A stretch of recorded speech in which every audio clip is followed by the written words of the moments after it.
All right, guys, it's Harry Potter time. Now, be warned, it is my job to arm you against the foulest creatures known to wizard kind. You may find yourselves facing your worst fears in this room. Know only that no harm can befall you whilst I'm here. All I ask is that you remain calm. In spite of himself, Harry leaned around his pile of books for a better look at the cage. Lockhart placed a hand on the cover. Dean and Seamus had stopped laughing now. Neville was cowering in his front row seat. I must ask you not to scream, said Lockhart in a low voice. It might provoke them. As the whole class held its breath, Lockhart whipped off the cover. Yes, he said dramatically, freshly caught Cornish pixies. Seamus Finnegan couldn't control himself. He let out a snort of laughter, which even Lockhart couldn't mistake for a scream of terror. Yes, he smiled at Seamus. Well, they're not very dangerous, are they? Seamus choked. Don't be so sure, said Lockhart, wagging his finger, annoying at Seamus.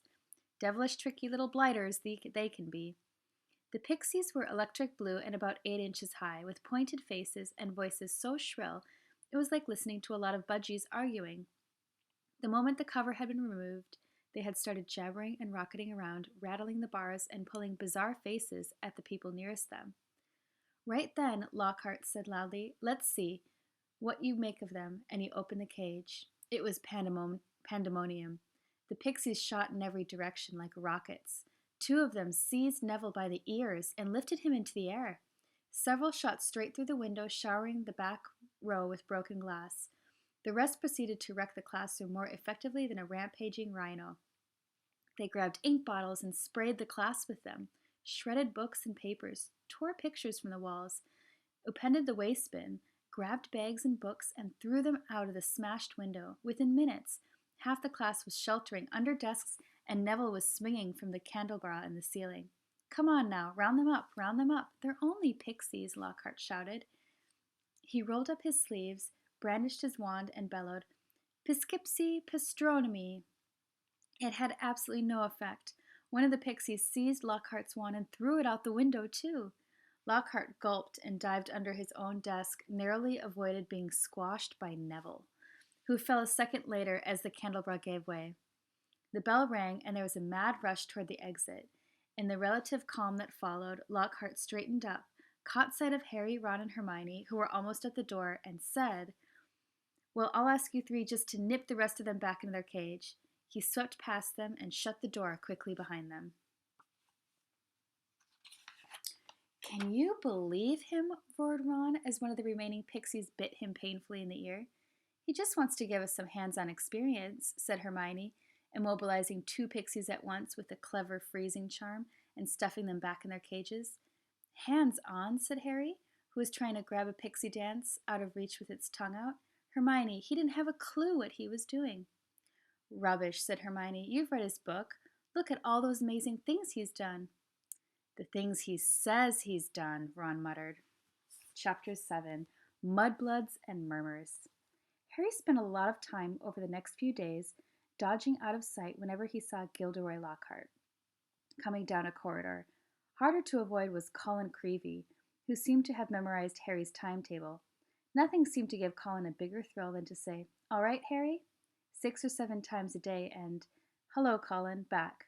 However exasperated Harry sounded when he said it. Hedwig was still angry with Harry about the disastrous car journey, and Ron's wand was still malfunctioning. That means it's not working. Surpassing itself on Friday morning by shooting out of Ron's hand in charms and hitting tiny old Professor Flitwick squarely between the eyes, creating such a large, throbbing green boil where it had struck. So with one thing and another, Harry was quite glad to reach the weekend. He, Ron, and Hermione were planning to visit Hagrid on Saturday morning.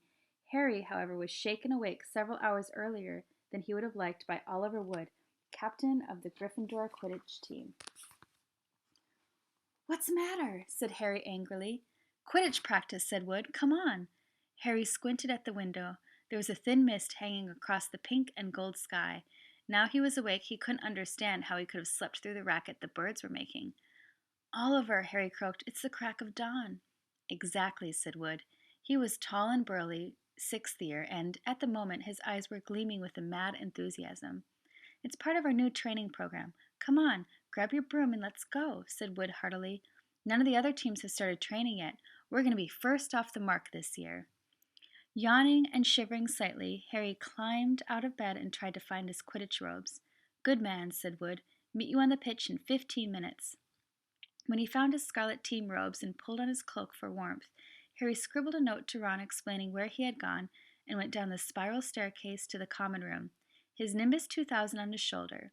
He had just reached the portrait hole when there was a clatter behind him, and Colin Creevely came dashing down the spiral staircase, his camera swinging madly around his neck and something clutched in his hand. I heard someone saying your name on the stairs, Harry. Look what I've got here. I've had it developed. I wanted to show you. Harry looked bemusedly at the photograph Colin was brandishing under his nose. A moving black and white Lockhart was tugging hard on an arm Harry recognized as his own.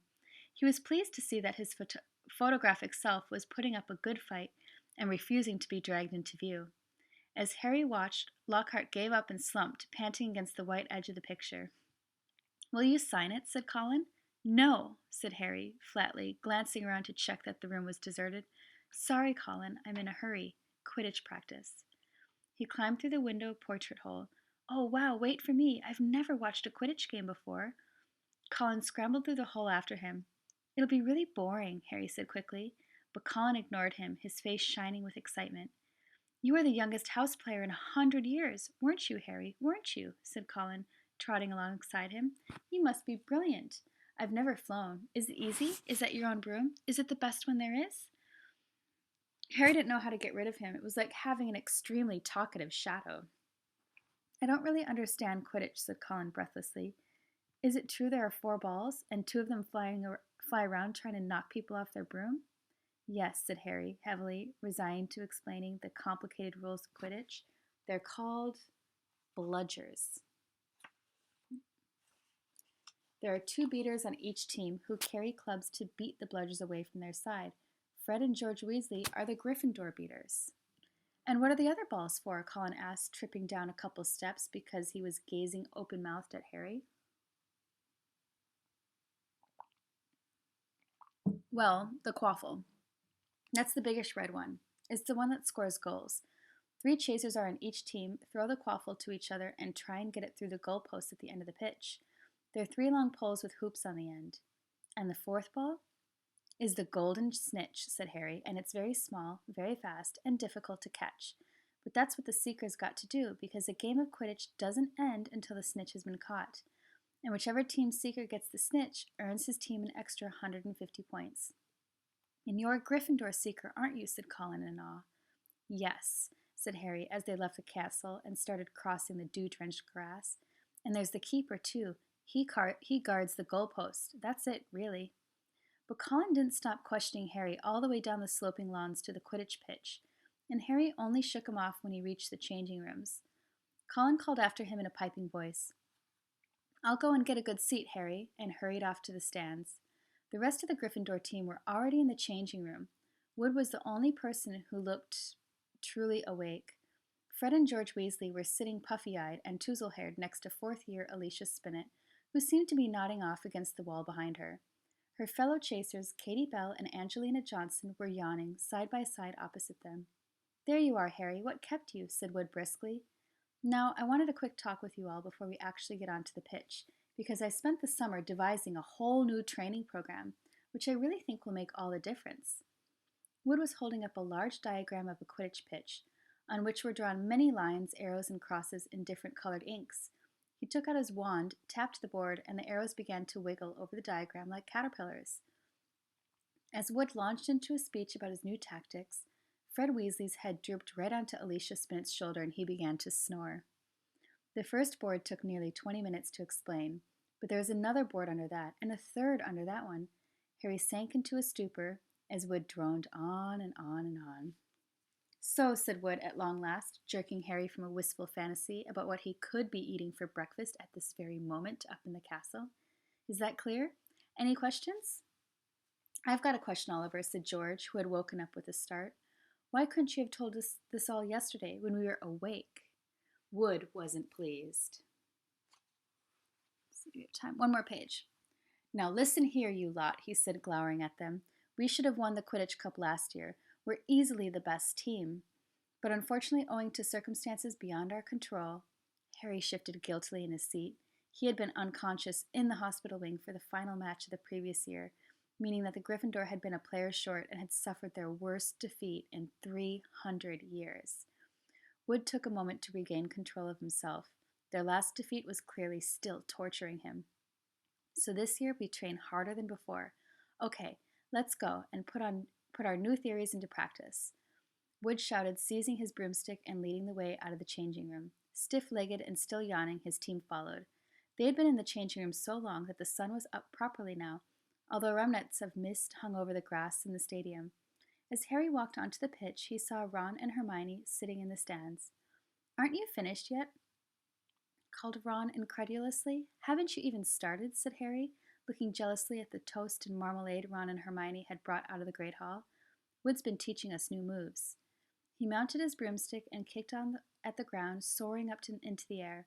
The cool morning air whipped his face, waking him up far more effectively than Wood's long talk. It felt wonderful to be back on the Quidditch pitch. He soared right around the stadium at full speed, racing Fred and George. All right, we're going to stop there, and I will continue tomorrow. All right, guys, have a good morning.